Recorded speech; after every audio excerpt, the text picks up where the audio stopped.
Nous sommes là, mesdames et messieurs, fidèles téléspectateurs et téléspectatrices de WebPress et de Congo Web Télévision. Nous sommes là, fidèles au poste chaque mercredi pour WebPress. WebPress, l'émission qui nous permet d'approfondir l'actualité, de savoir en tout cas les temps forts et de mieux analyser l'actualité parce que nous sommes submergés par l'information à chaque minute, à chaque seconde.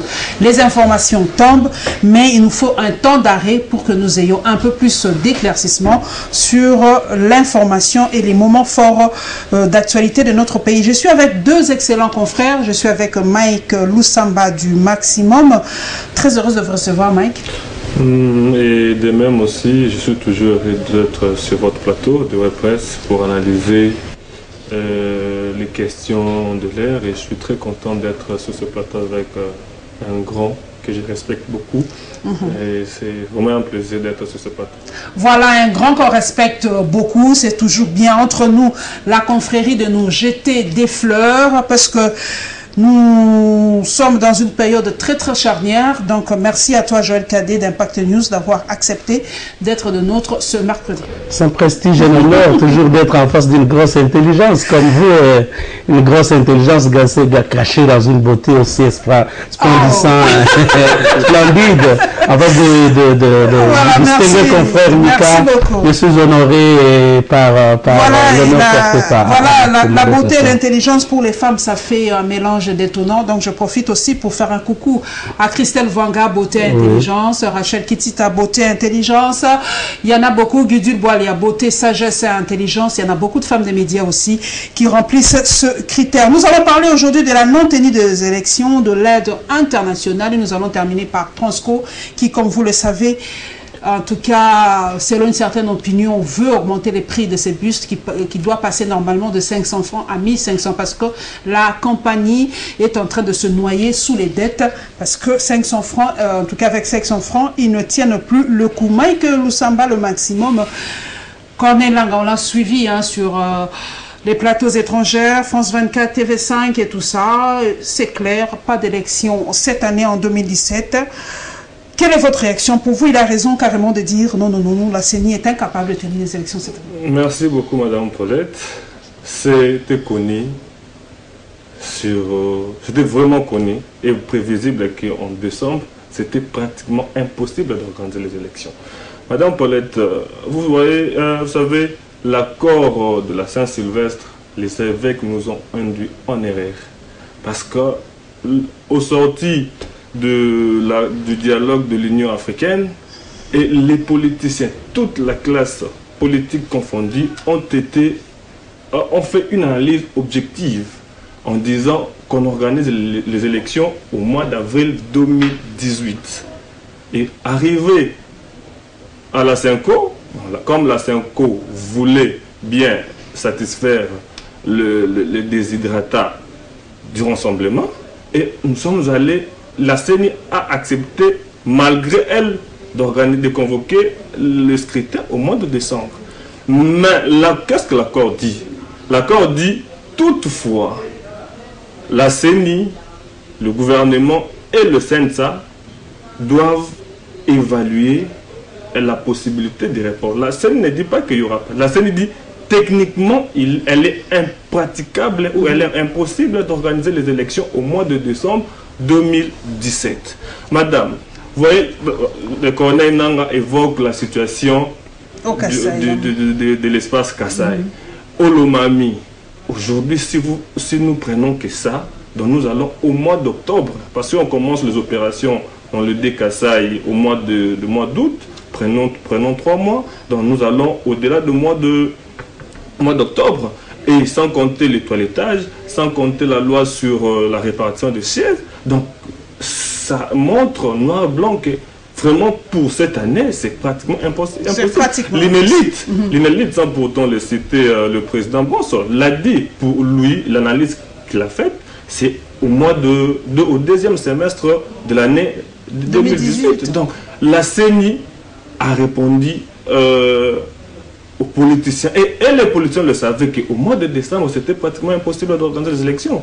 Donc, c'est-à-dire que les gens veulent créer des histoires alors qu'eux-mêmes savaient qu'au mois de décembre, c'était pratiquement impossible de... Joël Kademaïk l'a dit, les politiciens le savaient. Techniquement, c'était impossible, en tout cas, d'avoir les élections fin décembre 2017. La faute revient à la SENCO qui voulait satisfaire le rassemblement et l'opposition en général. Donc, pour vous, les politiques trompent la population. Et la SENCO et la politique nous ont menti. Non, je ne vois pas en quoi la conférence épiscopale nationale congolaise a trompé la population. Ici, il y a un problème. La vérité est celle-ci. C'est que le camp au pouvoir, la majorité présidentielle ou le gouvernement conduit par Joseph Kabila ne veut pas organiser les élections aussi longtemps qu'il n'est pas assorti une disposition qui veut qu'il puisse remplir. Les stratagèmes avaient été arrêtés depuis que le gouvernement congolais s'est abstenu à donner les 2 500 000, je crois, 250 000 dollars par mois, je crois, ou 2 500 000 chaque année à la CENI dans le cadre des préparatifs des élections depuis 2012. Donc le glissement, le cynisme, la monstruosité de ceux qui nous gèrent ont préparé ce glissement, sachant qu'il était impossible que Joseph remplisse un nouveau mandat. Ils ont organisé un mandat sans qu'il ne soit élu. Et techniquement, vous avez suivi, il faut que l'on bloque le processus. Vous avez suivi Corneille, techniquement, nonobstant tout ce qui s'est passé, qu'on n'a pas donné l'argent, mais techniquement, il nous est impossible en 2017 d'avoir des élections. Non. Il a dit clairement, il peut pas, à l'impossible, il ne peut pas le faire en 2017. J'ai eu le privilège d'avoir entendu Corneille Nangaa au cours d'un atelier qui a été tenu ici, avant qu'il ne le dise sur le plateau de TV5 Monde. Il l'a dit ici sur place, il avait dit devant un parterre de journalistes qu'il était techniquement impossible d'organiser les élections pour 3 raisons qu'il a données. La première raison, c'est l'insécurité, les zones d'insécurité créées par le pouvoir dans le Nord Kivu avec les forces négatives, les groupes armés, dans l'ex-province orientale avec le phénomène Bororo et au Kasaï avec le phénomène Kamina Sapo. C'est la première menace. La deuxième menace qu'il avait relevée, c'est l'incapacité du gouvernement actuel à prendre en charge les étapes qui restent du processus électoral, notamment l'enrôlement, le bulletin.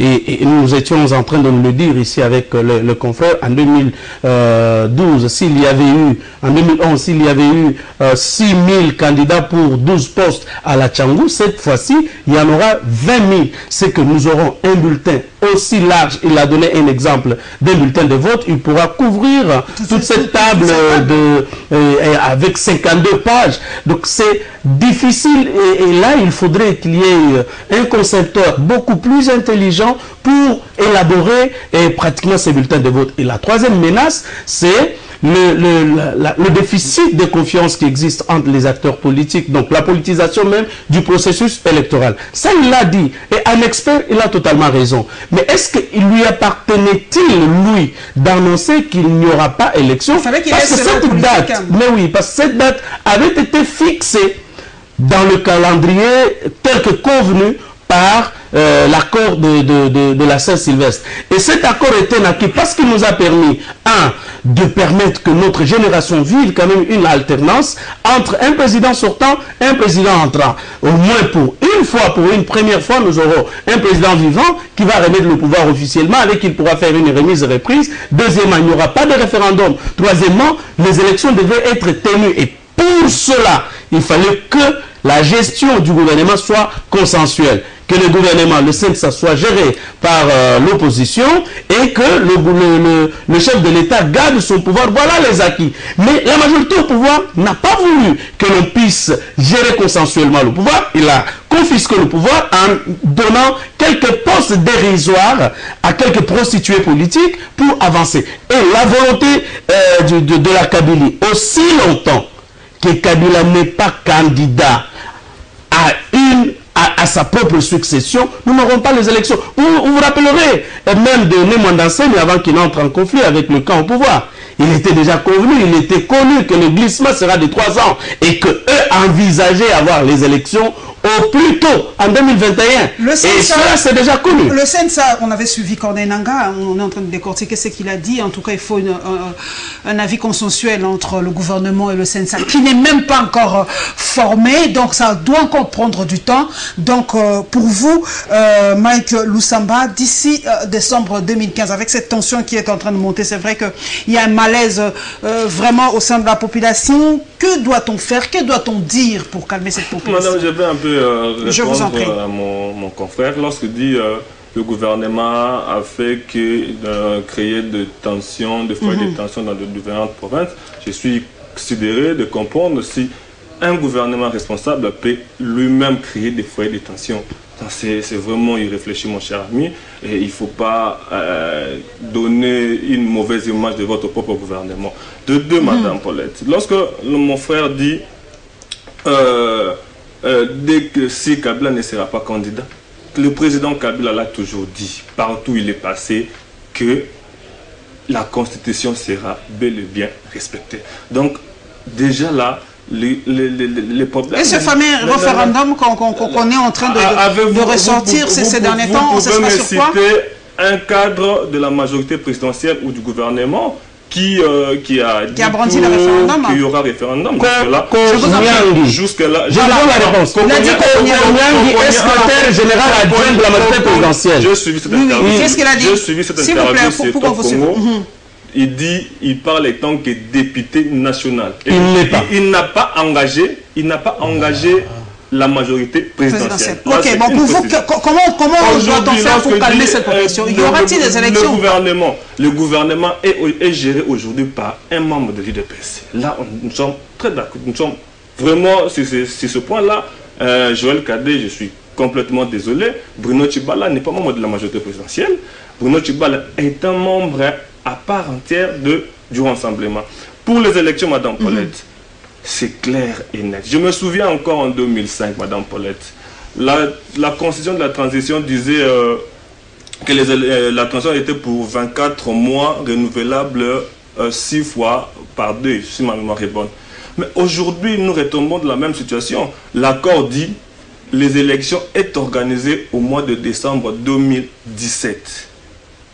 Toutefois, le gouvernement, le CNSA et la CENI... Mais ce CNSA-là n'est pas problématique. Mais ce n'est pas la CENI qui bloque le CNSA. Aujourd'hui, c'est les politiques qui bloquent le CNSA. Ce n'est pas... Non, Joël Cadet a raison de dire ce sont les politiques qui bloquent la machine, toute la machine, tout le processus électoral. Mais le composant, ce n'est pas que la majorité présidentielle. Et l'opposition, selon vous aussi. Oui. Tout le monde est complice dans cette histoire. Tout le monde est dedans, Madame Paulette. Tout le monde, vous savez, aujourd'hui... Il y a déjà un tiraillement qui va occuper le poste du président du CNSA. Il y a Vital Kamere, il y a Famé Olengankoy, il y a F. Bazaïba. Donc en fait, c'est déjà une situation que la CENI a prévenu les acteurs politiques pour dire attention, là où nous partons, ou le chemin que nous avons emprunté, c'est déjà, nous allons vers le non-organisation des élections. Donc on ne peut pas conduire tout un peuple à un chaos, madame. Aujourd'hui, ce qui est plus important aujourd'hui, les opérations d'enrôlement. Vous avez déjà vu au cadre du rassemblement sensibilisé pour aller s'enrôler. Vous avez vu combien de témoins, on a vu les autres, ils sont sur le terrain. Combien de témoins que le rassemblement a envoyés dans les différents bureaux d'enrôlement pour contrôler. Ah oui. Mais les élections se préparent en amont et en aval. Mais aujourd'hui, regardez, tous ces gens-là sont en Europe. Ils ne sont pas ici. Donc, ils préparent comment on appelle ça? Un chaos, un soulèvement. Un chaos, parce qu'aujourd'hui, c'est clair. L'accord est clair. Moi, je ne vois pas par quel miracle, à moins qu'on organise les élections qui va encore susciter des contestations après les élections pour dire non, c'était... un chaotique, les élections étaient très mal organisées, mais maintenant, pour organiser les élections, pour organiser les élections, pour que demain, celui qui sera élu, qui ne soit pas contesté, il faut prendre du temps et nous devons respecter ce que parce que la CENI, c'est un organe technique qui regorge toutes les tendances possibles. La bombe est lâchée, selon le palmarès, pas d'élection en 2017. Michael Lusambala dit on ne voit pas les cadres de l'opposition sur le terrain sensibilisés par rapport à l'enrôlement. On ne les voit pas avec leurs témoins dans les bureaux de vote pour contrôler effectivement si l'enrôlement se déroule bien. Ils sont là que pour préparer, mettre vraiment la braise, chauffer la braise pour créer le chaos. Aujourd'hui, la faute, s'il y a problème, reviendra Joël Cadet à l'opposition politique qui ne joue pas son rôle de contrôle. Non, s'il vous plaît, madame. Je crois qu'il faudrait qu'on mette chaque chose à sa place et qu'on mette chaque responsable dans sa sphère, passez-moi la répétition de responsabilité. Bien avant de répondre à cette préoccupation-là, je voudrais remettre mon confrère sur sa chaise pour lui dire qu'il n'y a rien d'irréfléchi. Il a été établi des rapports dans ce pays, que les massacres qui se déroulent dans le Nord Kivu, il y a des généraux de l'armée congolaise qui commanditent cela. Et vous avez les preuves? Oui, ces rapports ont circulé. Et au niveau de la haute hiérarchie, on est au courant de ça. Avez-vous déjà entendu ces généraux-là être sanctionnés? C'est avec l'armée, donc les armes achetées avec l'argent du contribuable qu'on est en train de les tuer. Il a également été établi que la crise du Kasaï a été provoqué par des responsables bien établis. Ici, les enquêtes l'ont dit. La milice dont on parle, Banamoura, c'est quelque chose de création de ceux qui ont le pouvoir d'État. Et cela a été établi que c'est le gouvernement seul, le gouvernement congolais, qui s'engage dans le massacre de sa propre population. Et ce fait à un dessein. Le dessein, c'est quoi? Provoquer une sorte de vous avez quand même vu les sanctions qui sont tombées par rapport à cette histoire du Kasaï. Il y a eu des sanctions, des militaires ont été... Écoutez, madame, je crois que ce sont de simples agents de l'État qui ont été sacrifiés sur l'autel de l'impunité, mais je crois que l'heure viendra, parce que ce sont les crimes contre l'humanité, ce sont des crimes de guerre, ils sont imprescriptibles, nous attendons le moment venu, les véritables auteurs de massacres. Le contrôle de l'opposition. Le contrôle, non, ça ne sont pas sur le terrain, non, madame. L'opposition ne gère pas. L'opposition, bien sûr qu'il faille qu'elle puisse déléguer. En tout cas, j'ai vu beaucoup, que ce soit Moïse Katumbi, que ce soit, j'ai vu Lasco de Mouyambo, j'ai vu la plupart de tous les partis politiques de l'opposition sensibilisent chacun sa base pour l'enrôlement. Ça, je ne peux pas venir faire la publicité des uns et des autres ici. Mais c'est lui qui organise les chaos, la politique de la terre brûlée. C'est notre gouvernement. Et ça, il ne faut pas se cacher. Très cher confrère, je voudrais vous dire, et je l'ai dit encore à un autre estimé et distingué confrère que j'aime trop, Diana pour ne pas le citer,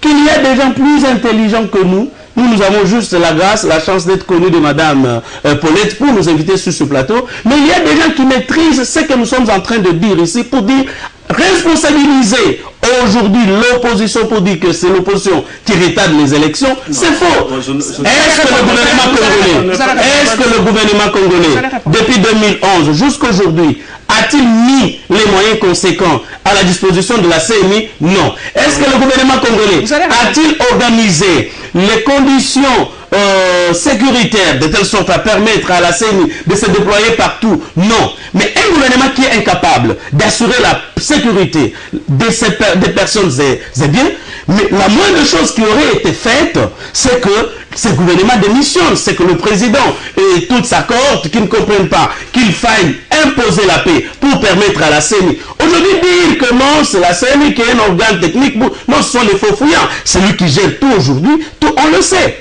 C'est lui qui gère et responsable, parce que l'opposition, on est là que pour s'opposer et donner des pistes de solutions. C'est une partie prenante aux élections. Là, nous sommes clairs, nous sommes d'accord sur ce point-là. Lorsque mon cher ami dit le gouvernement ne donne pas la CENI les moyens, vous avez suivi, mon cher frère, le vice-président de la CENI, il dit que le gouvernement a respecté au moins de donner le dû qui donne chaque fin du mois. Donc, sur ce point-là, le gouvernement, malgré les difficultés que nous avons aujourd'hui, vous voyez comment aujourd'hui le taux des dollars est en train de prendre l'ascenseur. C'est aussi la faute à l'opposition, selon vous? Aujourd'hui, c'est l'opposition encore dans tout ça? Non. Aujourd'hui, la situation que nous traversons aujourd'hui, mais lorsque Chibalaïla, il est opposant, donc le gouvernement donne au moins ce qu'il devait donner à la CENI, et c'est tout à fait, et c'est encourageant. Malgré les difficultés, mais il cherche au moins à doter la CENI le moyen de sa politique pour organiser le processus électoral. Donc, vous avez déjà obtenu votre carte, vous, Mike? Moi, je vais obtenir ma carte ce samedi. Ce samedi, je vais aller... Jean Cadet, vous avez déjà la nouvelle carte, parce que l'ancienne carte n'est presque plus valable, hein, parce qu'on est en train de déranger. Il faut qu'on le dise. Il y a dans d'autres institutions aujourd'hui, quand tu présentes l'ancienne carte, c'est plus valable. On exige la nouvelle carte et pourtant l'enrôlement, c'est jusqu'au fin juillet. À Kinshasa, il faut qu'on se le dise. Parce que ça devient compliqué quand tu as l'ancienne carte comme moi, qui n'est pas encore aussi ma carte. Quand vous présentez l'ancienne carte, il y a dans d'autres institutions où c'est plus valable. Il faut que les institutions soient claires. On doit en parler. Non, c'est pas bon. Ce genre de choses parce que tous ces gens qui exigent la nouvelle carte doivent comprendre qu'il y a encore beaucoup de Kinois qui ne sont pas enrôlés. Donc ils doivent comprendre, ils doivent accepter la carte, l'ancienne carte, et pour éviter certaines choses. Donc aujourd'hui, madame, la CENI dispose tant soit peu les moyens pour organiser le processus électoral. Le président Corneille Nangaa a dit, d'ici le mois prochain, je ne suis pas le porte-parole de la CENI, d'ici le mois prochain, ils vont commencer le processus d'enrôlement dans l'espace kassaïen. Donc je suis sûr que jusqu'au mois d'octobre, on peut avoir un fichier électoral. Après un fichier électoral, Nangaa dit dans les 2 mois qui suivent, on va publier un calendrier. Donc, laissez les temps. Laissez la CENI travailler, ne politisons pas la CENI. Non, mais la CENI est indépendante, mais au sein de la CENI, il y a des politiques. Il y a l'UDPS qui est là avec le rapporteur, le nom m'échappe. Jean-Pierre Kalamba. Oui, Kalamba, c'est un membre de l'UDPS, mais là, il est indépendant. Donc, la CENI regorge toutes les tendances possibles. Donc, les politiciens doivent faire leur travail et laisser la CENI faire leur travail. Est-ce que les politiques sont en train comment dire, de rendre un mauvais service à la CENI aujourd'hui? Est-ce qu'on doit laisser la CENI travailler calmement, sans pression? J'ai une question qu'un journaliste a posée au président Corneille Nangaa pour lui demander si réellement la CENI est indépendante. Oui, la CENI est indépendante dans l'organisation du processus, l'enrôlement, la publication des résultats, mais par rapport aux moyens, la CENI n'a pas d'avion, la CENI n'a pas d'argent, la CENI n'a pas l'armée pour la sécuriser, là où elle doit partir pour organiser les opérations d'enrôlement. Mais je vous dis d'ailleurs, lui-même, le président Corneille Nangaa, a répondu également à un journaliste pour lui dire, c'était d'ailleurs une dame de la RTNC2 qui lui avait posé cette question-là, pour dire que là où je suis, il était pratiquement, il passait des nuits blanches à penser comment payer ceux qui ont travaillé dans les centres d'enrôlement, dans les zones où les opérations d'enrôlement étaient déjà finies. Ils ne sont pas payés. Alors lorsque mon confrère dit qu'ils sont valablement payés, je ne vois pas comment est-ce que... Tant soit peu, il a dit tant soit peu, hein, tant soit peu veut dire que nous avons un gouvernement qui refuse de donner les moyens. Non pas qu'il en manque, il en a. Au moins, vous avez vu notre aîné, le ministre Chéo Kitundu. Chaque 2 jours, il est dans les avions. Mais l'argent pour faire le lobbying, l'argent pour donner au ministre, à l'ancien ministre Maker Mwangu et l'ancien ministre Chibanda, pour aller aux États-Unis faire le lobbying, cet argent-là, il y avait une copie, le ministre de l'avait reconnu. Mais au moins l'argent pour faire le lobbying, pour que Kabila puisse se pérenniser au pouvoir, cet argent on en a. Mais l'argent donné à la CENI pour payer les fiscs, les jeunes gens qui ont accepté de travailler dans les centres d'enrôlement pour permettre que le Congolais s'enrôle, il n'y a pas cet argent-là. Les politiciens qu'on laisse les politiciens à côté, les politiciens sont habitués à leur gymnastique. S'ils ne font pas, qu'il s'agisse de l'opposition ou de la majorité, ça ne sera pas la politique. Mais ici, il y a un problème de la volonté politique. Il y a maintenant l'enrôlement, hein, Corneille Nangaa l'a dit, il y aura un enrôlement dans l'espace Kasaï. Pour vous, on a ouvert, parce qu'on se disait, on ne fera pas les élections sans le Kasaï. Il a dit, voilà, et ben, ça s'est un peu apaisé, et ben, cette fois-ci, allons-y pour le Kasaï.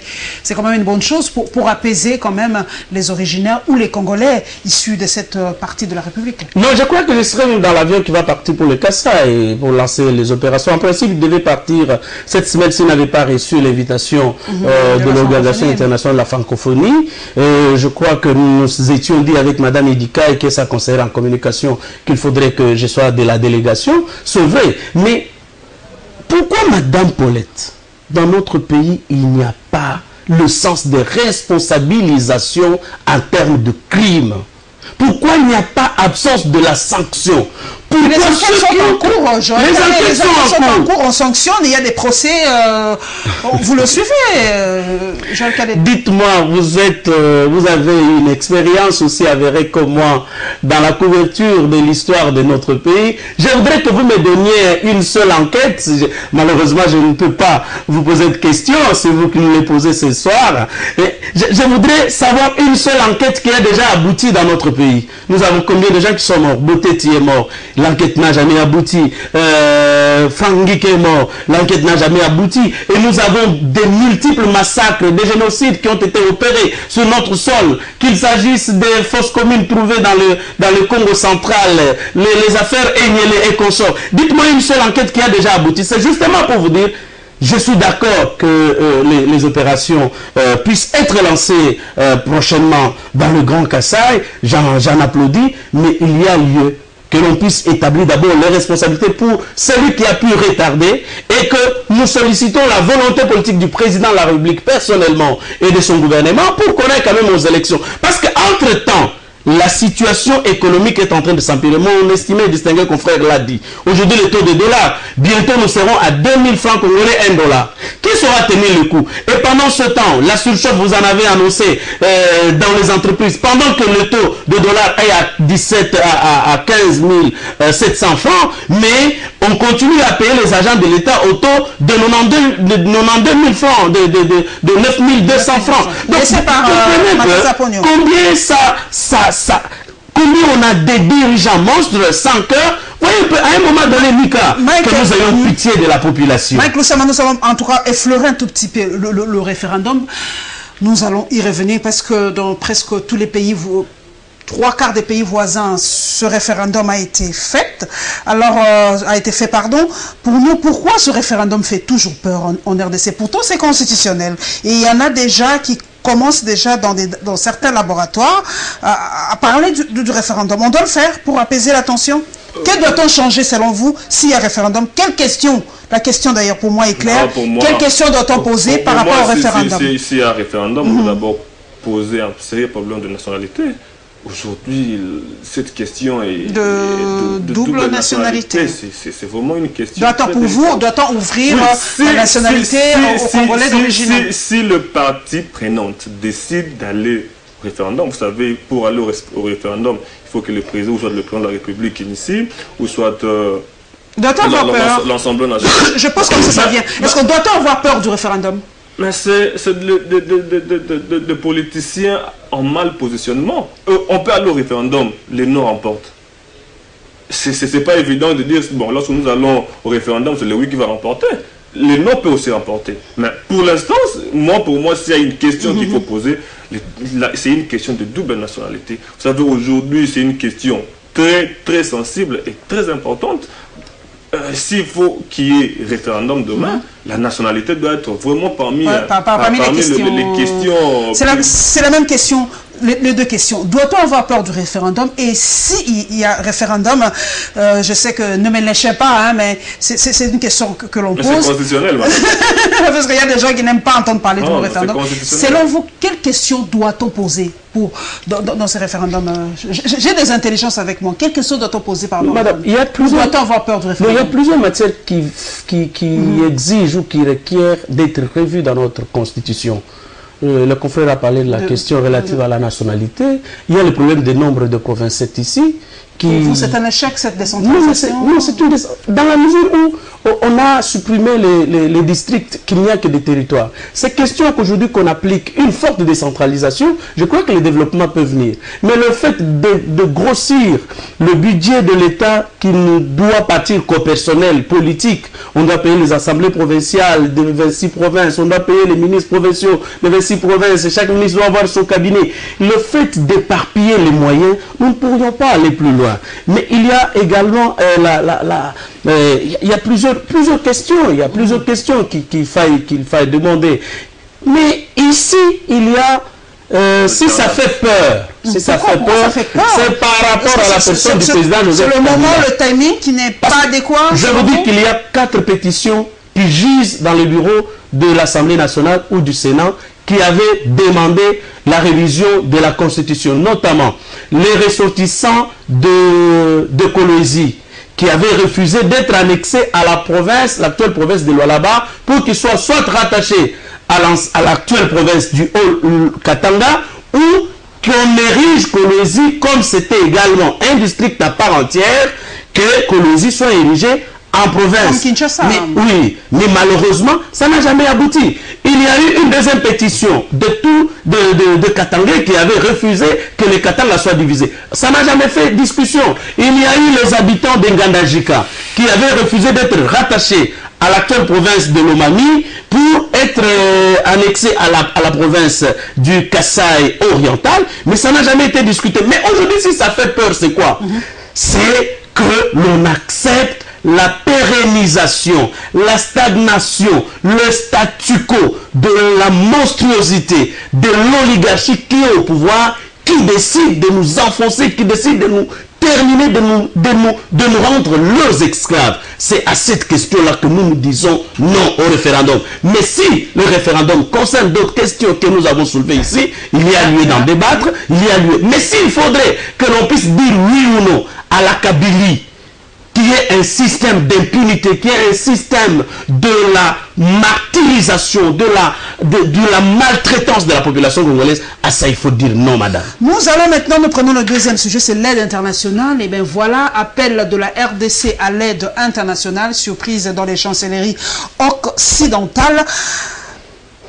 Mike Lusamba, comment expliquez-vous cet appel à l'aide? Parce que nous, c'est vrai qu'on nous dit que la coopération n'est pas égale à l'ingérence, mais tout de même, quand on voit comment nos ministres se lèvent pour parler de la non-ingérence, on ne veut pas des étrangers dans nos histoires, mais quand on demande de l'aide, on demande de l'aide à ces mêmes personnes. Mais la main qui donne a droit peut-être à avoir un droit de regard, parce que c'est son argent, il donne son argent.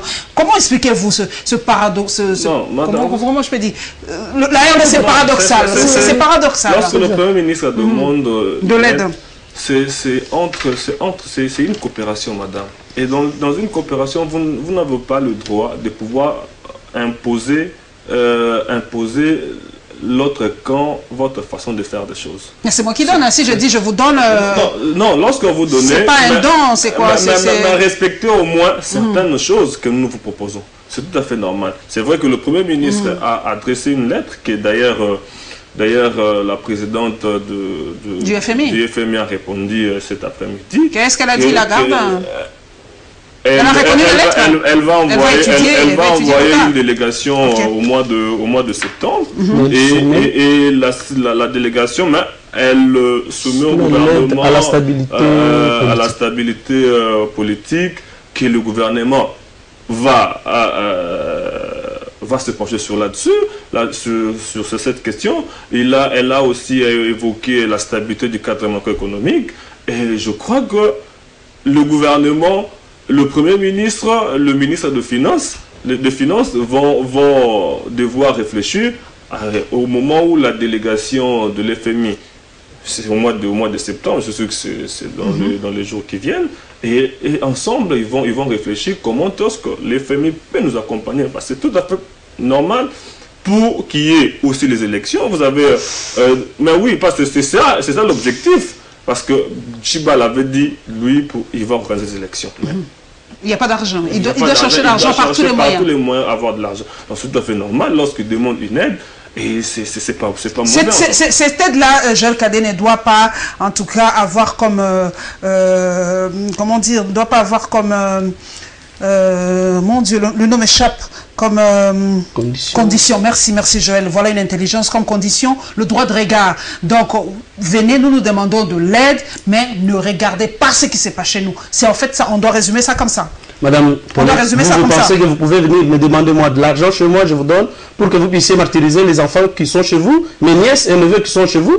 Que vous preniez mon argent pour que vous soyez en train de frapper vos enfants chaque jour, que vous les tuez, que vous les massacrez avec l'argent que je vous ai donné? Mais non, madame. Lorsque je vous donne l'argent, je dois regarder, est-ce que Jade est bien traité? Est-ce que les neveux, enfin, Jade, c'est votre fille, enfin, vos enfants sont bien traités dans la maison?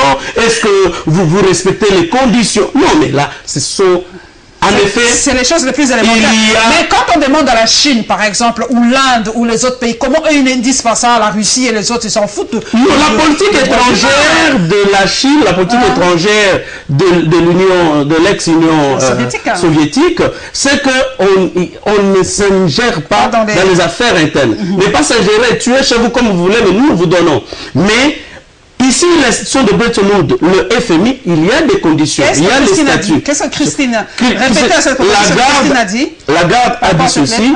Elle est bien d'accord, bien que la présidente de la République avait démenti que le Premier ministre n'avait pas sollicité l'aide auprès des institutions de Bretton Woods. Je salue le courage et l'expertise de mon ami Michel Somoué qui a pensé qu'il y avait moyen de saisir les institutions de Bretton Woods pour avoir une bouffée d'oxygène. Parce que sans cette bouffée d'oxygène, d'ici 3 mois, la situation sera catastrophique. On est en train d'aller vers le gouffre. C'est ainsi qu'ils ont réfléchi pour demander cette aide. Mais Lagarde dit ceci, qu'elle est bien d'accord de donner cette aide. Mais c'est soumis à quelques conditionnalités, suivant les protocoles d'accord et suivant les statuts. Nous avions déjà atteint le point d'achèvement à un moment. Oui, nous avons déjà maintenant les cadres macroéconomiques, les taux d'inflation est en train de flamber. Vous voyez, les taux d'échange, ça flambe. Donc vous n'avez aucune maîtrise du cadre macroéconomique, c'est difficile qu'on vous donne cet argent. Et des deux, il n'y a pas une stabilité politique au pays qui puisse permettre, n'est-ce pas, aux nouveaux investissements de venir pour permettre au gouvernement de rembourser petit à petit cette dette-là. Comment moi je vais vous donner de l'argent au moins je sais que vous êtes insolvable ou soit vous êtes dans des conditions d'impossibilité de rembourser mon argent. Je dois quand même veiller, c'est ainsi qu'elle a dit, elle va envoyer les missionnaires au mois de septembre pour étudier tous ces paramètres. Mais l'exigence principale, c'est la stabilité politique. Mais comment Matata a géré ce cadre macroéconomique pendant un bon bout? Sous Matata, il n'y avait pas tout ça. On était resté à un moment à 90, vraiment pendant presque tout son mandat. Comment après Matata, tout flanche, je ne comprends pas. Si c'était illusoire ou Matata faisait ça exprès, ou c'était éphémère, on ne comprend pas très bien comment, juste après Matata, tout lâche. On ne comprend pas très bien. Mais... Expliquez à une Congolaise lambda qui se dit, sous Matata, le dollar était à 90, mais après Matata, c'est à 1700. Presque le double. Madame, je ne suis pas économiste. Peut-être j'appellerai Israël Moutala et Eric Chikouma pour nous expliquer ça. Voilà, parce qu'on ne comprend pas très bien. Aujourd'hui, vous savez, les matières premières, les prix sont au rabais. Donc, c'est vraiment... Et nous, notre économie est reposée sur les matières premières. Donc, lorsque vous avez... Le coût a baissé et les conséquences sont là.